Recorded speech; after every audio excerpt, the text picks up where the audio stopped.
Allahu Allahu Allahu Allah Allahu Allahu Allahu Allah.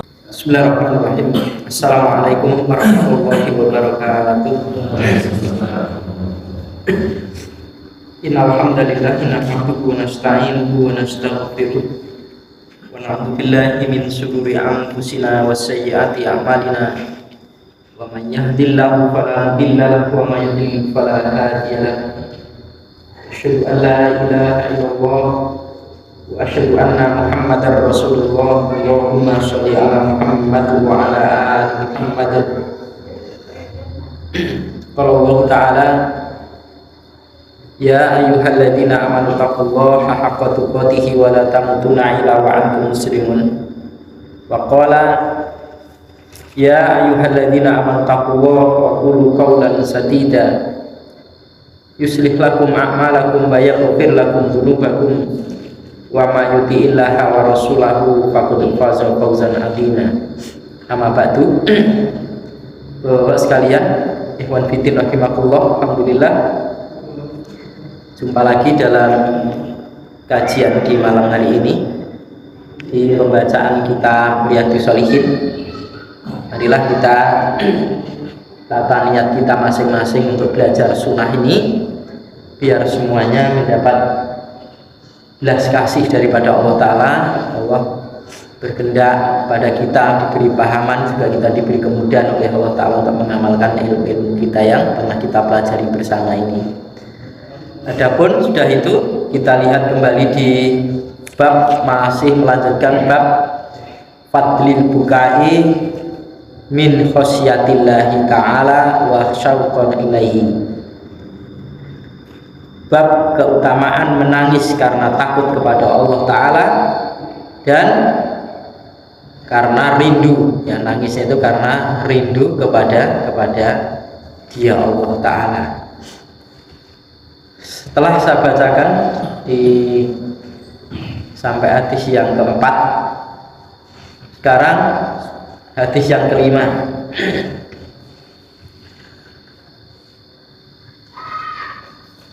Wan Abdillah bin Sikhri radhiyallahu anhu qala, dan dari Abdillah bin Sikhri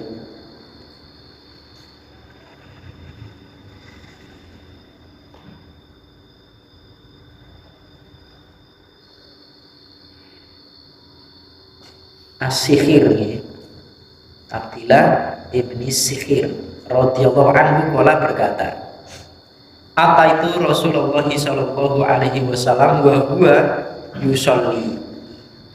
Aku pernah mendatangi Rasulullah sallallahu alaihi wasallam sementara beliau baru melakukan sholat, baru melaksanakan sholat.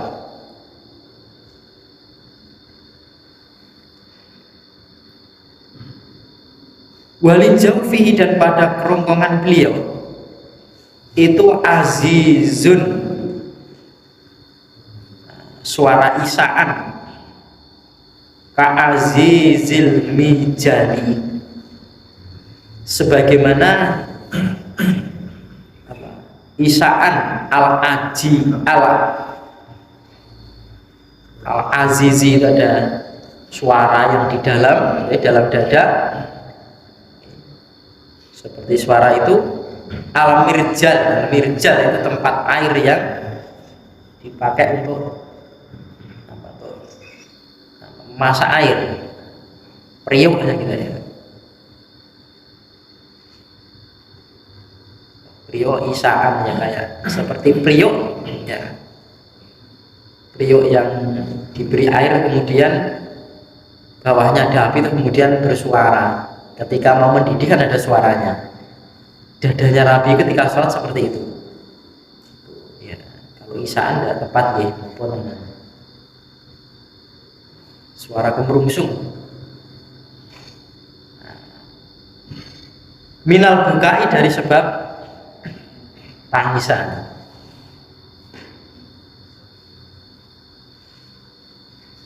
Hadis sahihun, hadis ini sahih.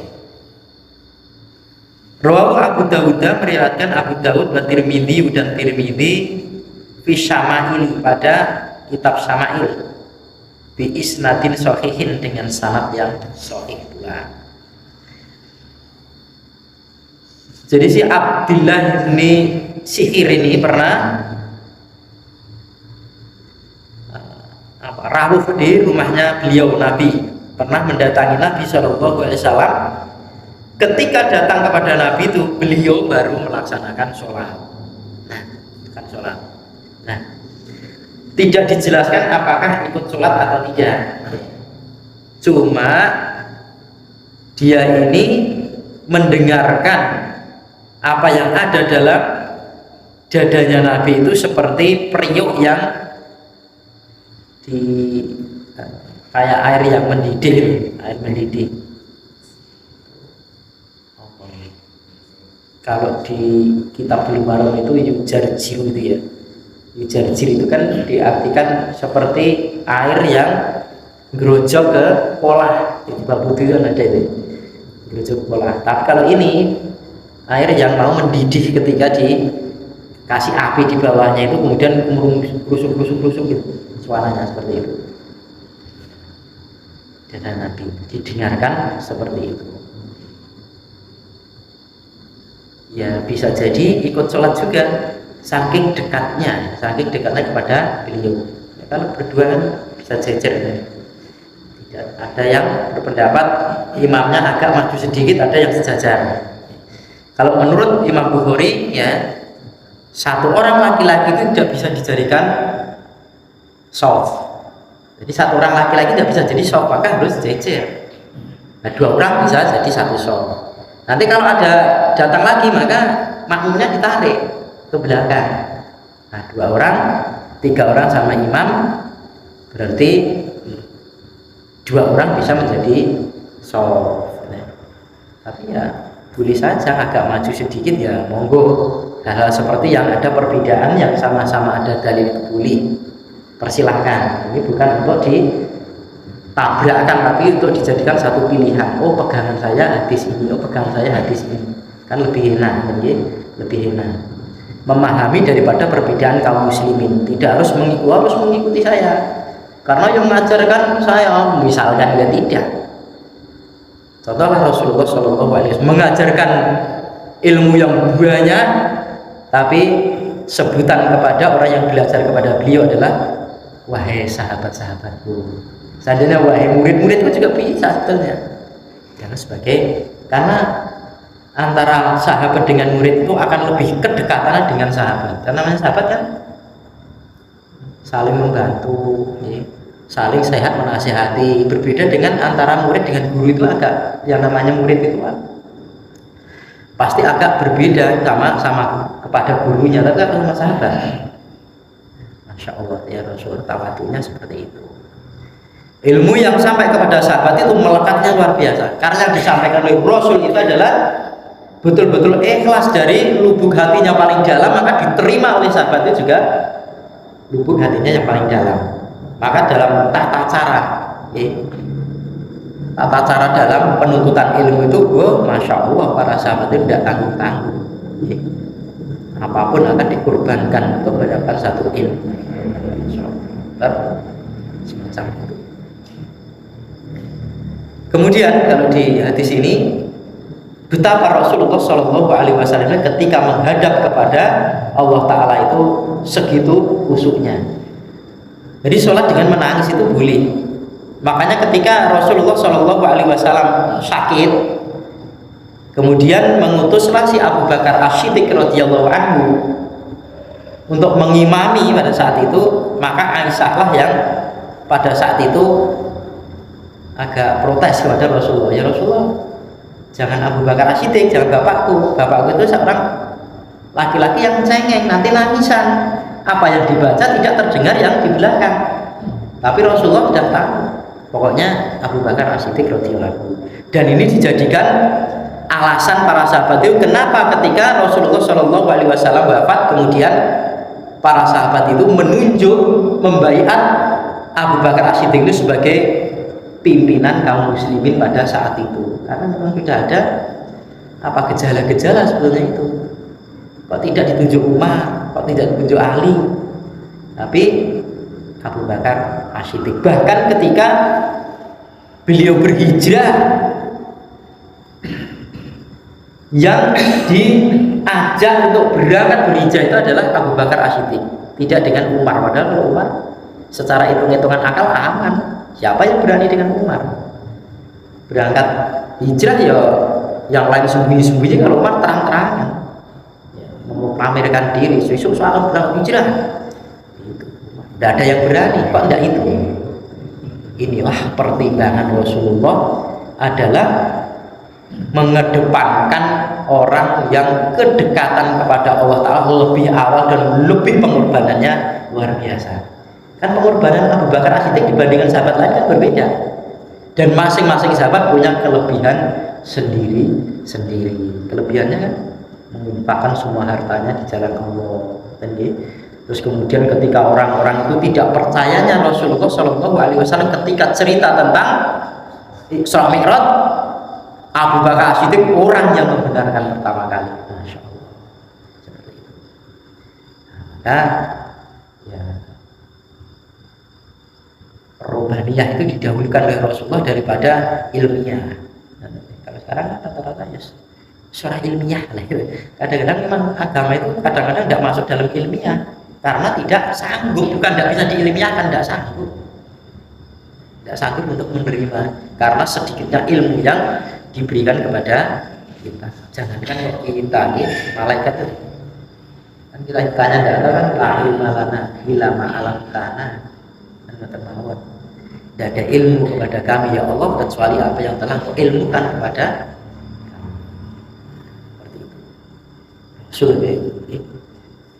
Pak ya, meskipun sudah saya sampaikan ya, meskipun kita itu bukan nabi dan kalau menurun nabi itu tidak mungkin sama dengan nabi, tetapi apa yang tidak sama dengan nabi itu jangan ditinggalkan, karena apa yang Allah Ta'ala beri pahala itu bentuk usaha kita,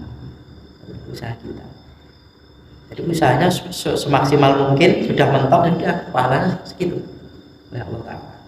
Kan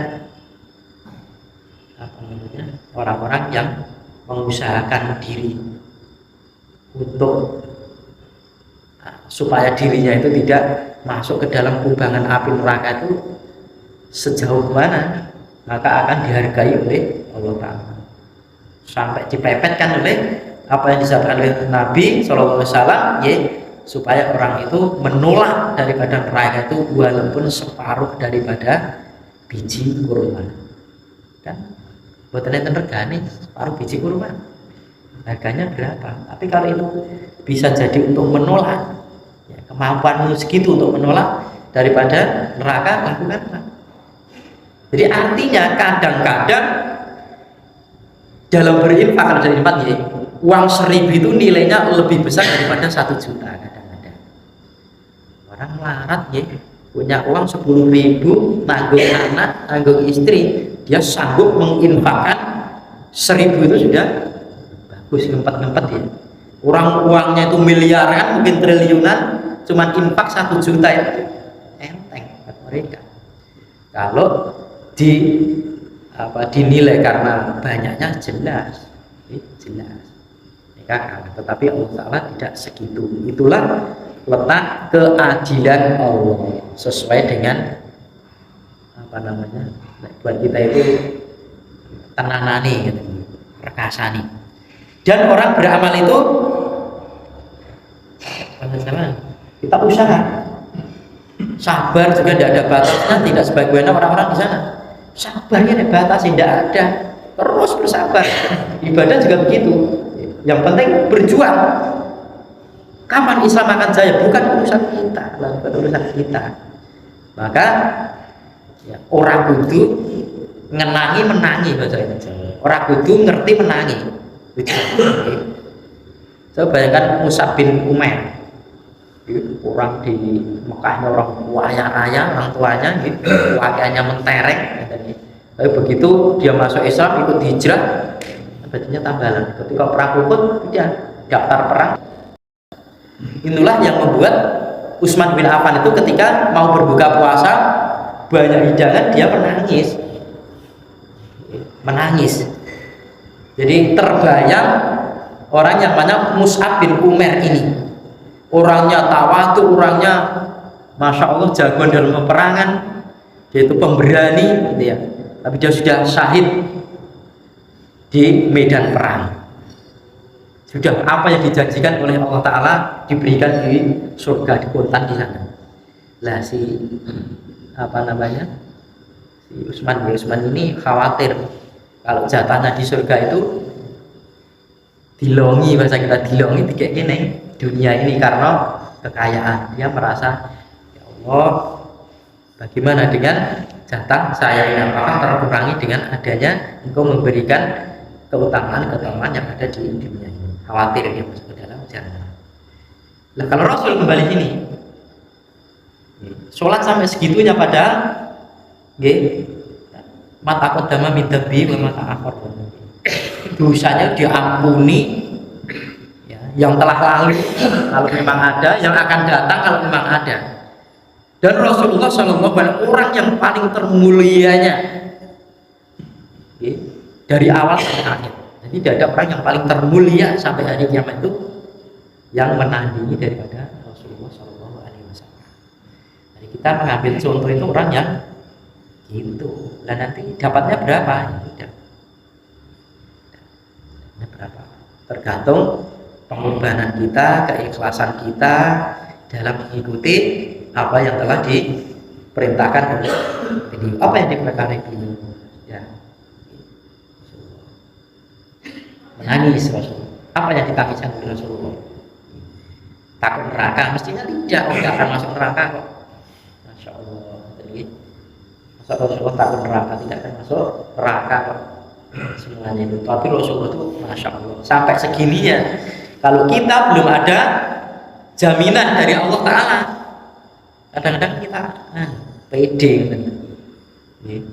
pedenya Masya Allah, seolah-olah begitu kita mendengar tentang neraka itu justru ditujukan kepada orang lain.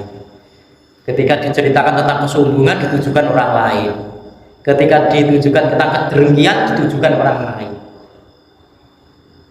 Repot. Bahkan mestinya kajian ini mendapatkan satu kebaikan-kebaikan yang ada, justru kajian itu mendapatkan daripada cacian kepada muslimin yang lain, bahkan menjadikan ujub rasa bangga diri. Metani sesama muslim di pengajian, kayak ngono. Apa nggak ada cara untuk menasihati sesama muslim dengan cara yang baik? Kan tidak begitu. Masya Allah. Kekurangan muslimin yang lain itu adalah kekurangan kita juga. Bagaimana saudara muslimin itu senang, kita ikut senang. Muslimin itu susah, kita kesusahan ini kan belum dirasakan oleh muslimin. Karena muslimin ya itu tadi, dan masing-masing itu tadi kulubis bin bimaladihim farikun tadi, dan masih berasubiah membantu ya kelompoknya, menolong ya kelompoknya, sholatnya dengan kelompoknya kan repot, ngajinya dengan kelompoknya, kemana-mana niatannya supaya kelompoknya besar, repot. Seperti itu, bukan menebarkan daripada Islam, tapi lah kita jangan ikut-ikutan yang semacam itu. Dan itu sampai kiamat harus ada. Memang orang Islam itu harus ada. Hadisnya ada kan mestinya harus ada. Kalau hadisnya ada kok tidak ada, lah itu namanya ya Nabi mana jadi bohong nanti. Mestinya ada. Kita jangan berusaha latihan untuk berkhidmat kepada sesama muslim kita. Adapun kekurangan pada diri kita lebih banyak kepada orang lain, yaitu tadi tawasobil haqqi tawasobi sabr. Sering kita menasihati orang lain juga mau dinasihati oleh orang lain. Masya Allah. Sebagaimana Rasulullah wahyu turun kepada malaikat sudah disampaikan Rasulullah, tapi meminta kepada Abu Musa supaya membacakan Al-Quran untuk dirinya. Yang ngasih Al-Quran Nabi ini mirengke, Masya Allah. Padahal orang mendengarkan Al-Quran itu kan mendapat nasihat daripada Allah. Jadi menginginkan beliau Rasulullah itu dinasihati juga oleh orang lain.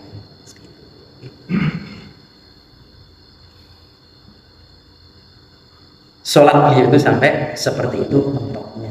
Atau mungkin orang keliru, karena orang sholat itu yang dilarang itu panjangnya, bukan pendeknya. Kalau pendek-pendek sholat pendek-pendek itu tidak dilarang. Yang dilarang itu kepanjangan misalnya. Memang betul hal macam itu. Sholat terlalu cepat itu ya ada larangan seperti itu. Mantap ayat.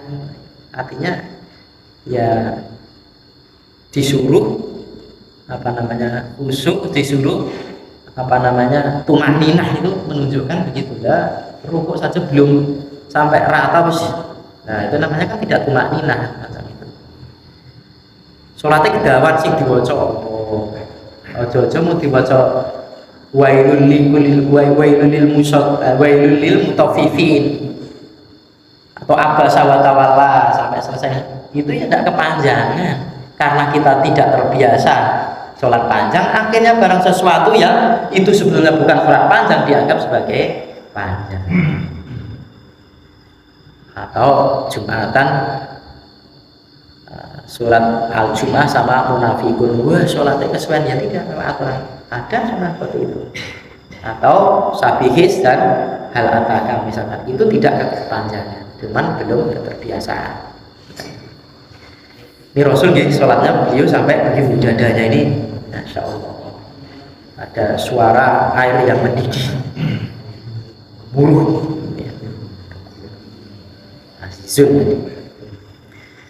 Hadis yang ke-6.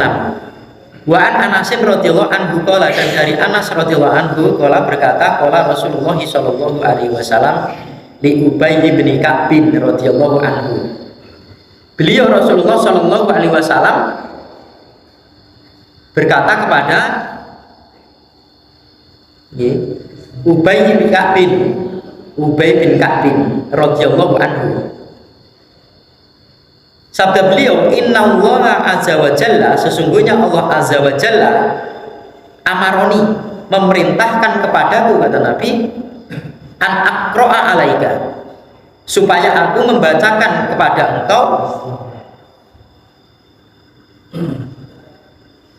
lam yakunil ladzina kafaru, ayat ini.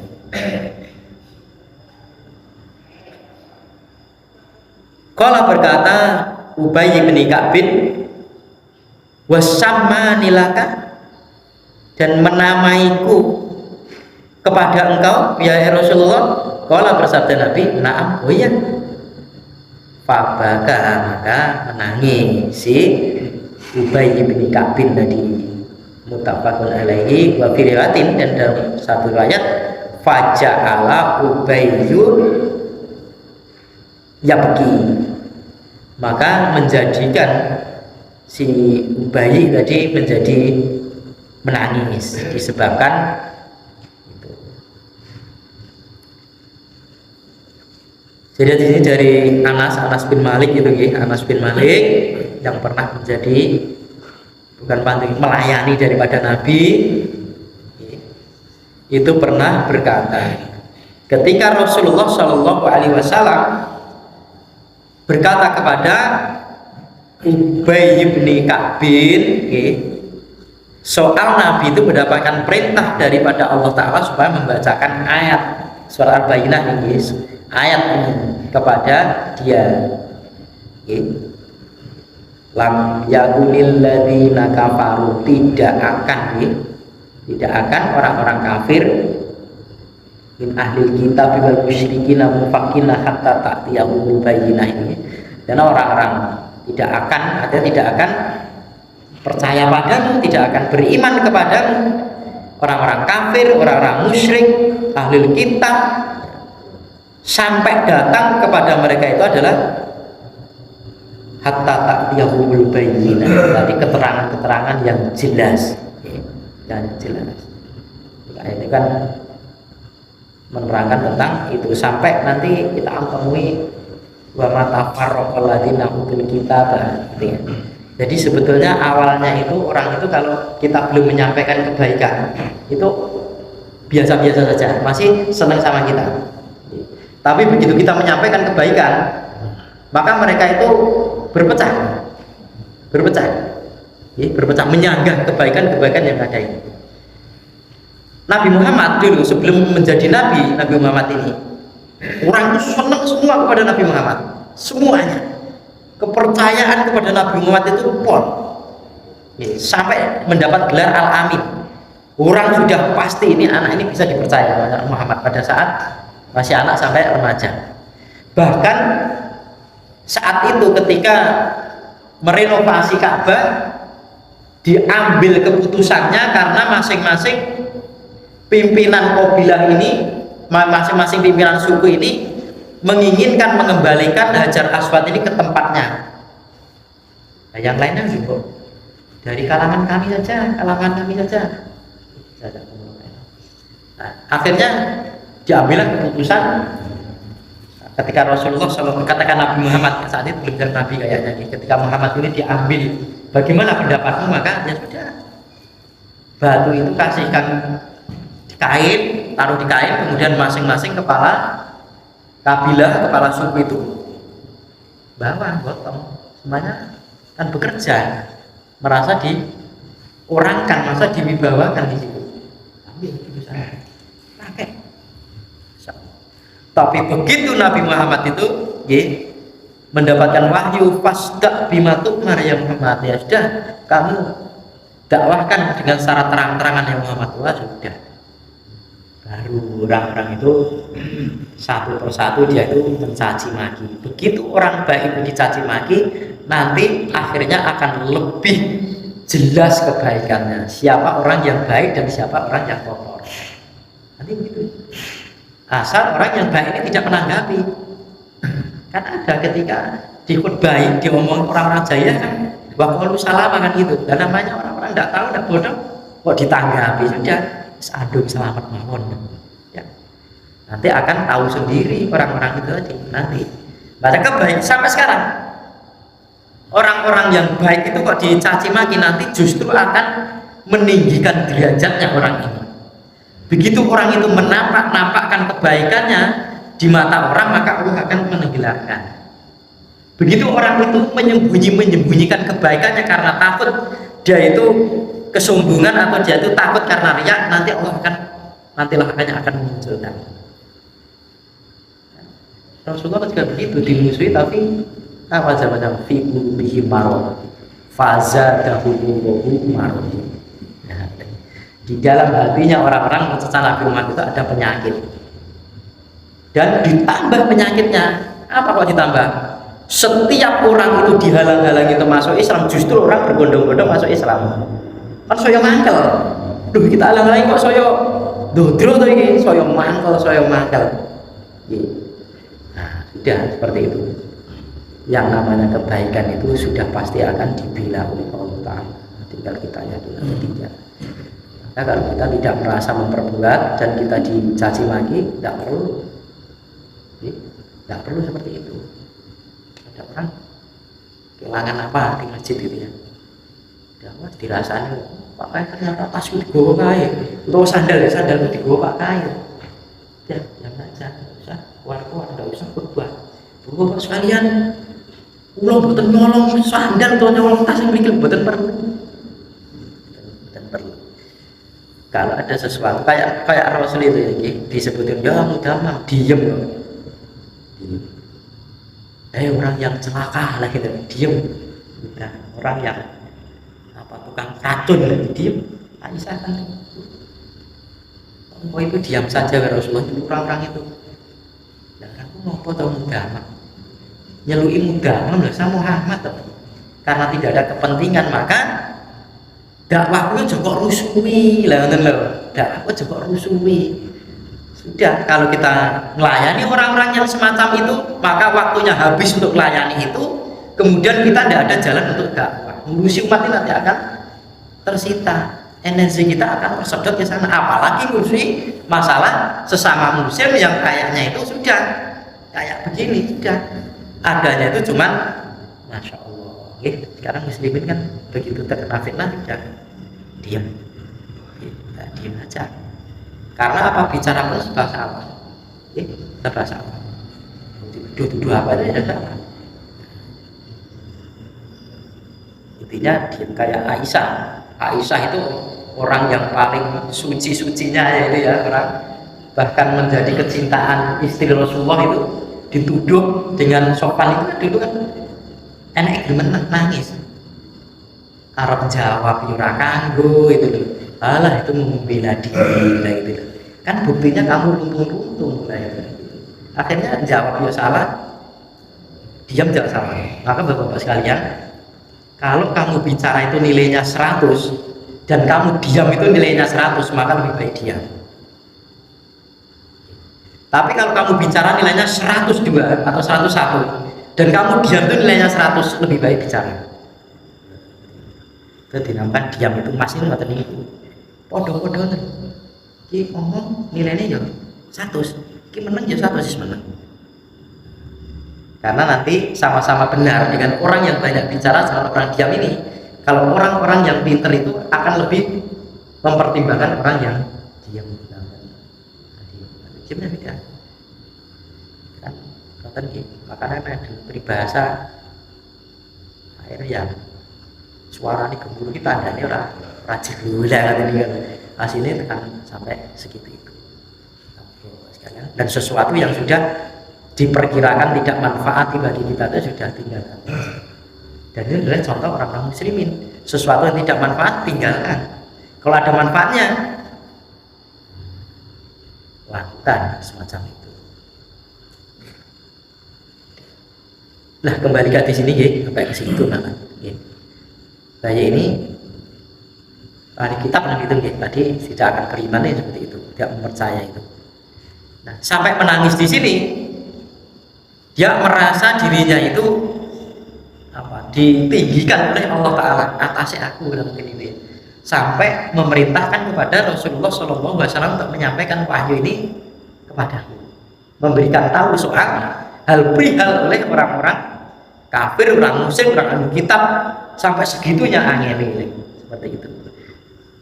Tapi ya bisa jadi karena senang, ini tidak terasa karena senang, mungkin juga menangis. Karena sedih mungkin juga bisa menangis. Orang itu menangis ada dua orang sedih nangis ya, orang senang juga menangis. Tapi kayaknya kalau di bab ini kayak ya, kayak kesedihan dan nangisnya itu karena kalau di hadis yang lewat itu kan seperti apa itu di hadis berapa itu kan sedih. Oh ini hadis yang kedua ini lau ta'lamu nama a'lamu la tuhiktum qalilan wa bagaitum katsiran. Kalau kalian semua itu akan mengetahui apa yang saya lihat, kamu akan tertawa sedikit dan kamu akan banyak menangis karena sedih. Menangisnya karena sedih. Mungkin juga ini kesedihan. Ya, kesedihan. Ayat ini turun pada saya ya. Tapi yang Allah tahu. Yang menjadikan Ubay bin Ka'b ini menjadi menangis. Inilah yang saya sebutkan, masing-masing sahabat itu adalah punya kelebihan sendiri-sendiri karena mereka bersatu jadi kuat. Abu Bakar sifat halusnya, Umar sifat kasarnya, kasar dalam kebaikan, tapi keduanya menyatu kan. Kapan waktunya kasar, kapan waktunya. Dan sekasar-kasarnya sahabat itu kalau dibacakan Al-Quran itu sudah wis koyo orang didoyo depro itu. Begitu Umar bin Khattab itu orang seperti gua, masya Allah itu ketika didapat kabar wahyu Rasulullah meninggal itu bukan hanya bungok-bungok cabut pedang. Yang berani mengatakan Rasulullah Nabi Muhammad mati tak bunuh ini kan tidak ada orang berani, semuanya lari. Nah si Abu Bakar As-Siddiq radhiyallahu anhu inilah yang tahu pengapesan ini. Oh nah ini nih wong koyong lut dibaca ke ayat mesti lah dan kita dibacakan ayat siapa yang menyembah Muhammad sekarang meninggal. Nah siapa yang menyembah Allah tidak akan meninggal. Itulah sehebat-hebatnya apapun Nabi Muhammad ini tetap hamba Allah. Abdina dalam ayat itu. Kuntum fi qaidi mimma ala abdina kan, kamu masih kalau ada keraguan apa yang saya sampaikan kepada hamba kami atau Nabi Muhammad, gitu ya. Tetap hamba. Keutamaan ataupun muziyat yang ada dalam diri Rasulullah SAW itu tetap pemberian daripada Allah Ta'ala, tetap manusia biasa, tidak manusia yang dogdeng, gitu. Tidak manusia yang apa istilahnya sakti, tidak sakti. Rasulullah nyatanya ya pernah giginya itu hampir giginya rumpal ketika perang Uhud ya. Perang Uhud itu kan terluka juga, malah dikabarkan Rasulullah oleh orang kafir untuk biar orang-orang beriman tudon Muhammad telah meninggal lah, Nabi Muhammad kalau tidak mendapatkan daripada perlindungan Allah Ta'ala itu juga bedanya kan. Kalau Rasulullah itu mendapatkan wahyu, gitu kan, wahyu orang pilihan. Nah, Masya Allah, hadisnya panjang. Apun dua hadis yang saya sampaikan itu dalam hal ini ya diulang-ulang atau diajari, dipahami bareng-bareng. Tapi ini semuanya belajar kebersamaan tentang begitulah ya, Rasulullah SAW dalam menjalankan ibadah di hadapan Allah Ta'ala. Dan Rasulullah tidak gengsi, soal aku nyampaikan yang gue tidak. Baiklah, semua perintah apa yang diperintahkan oleh Allah Ta'ala tidak ada yang tidak dijalani oleh Rasulullah SAW. Subhanallah wa bihamdihi asyhadu an la ilaha illa anta astaghfiruka wa atubu ilaik. Aqulu qawli hadza astaghfirullah. Assalamualaikum warahmatullahi wabarakatuh.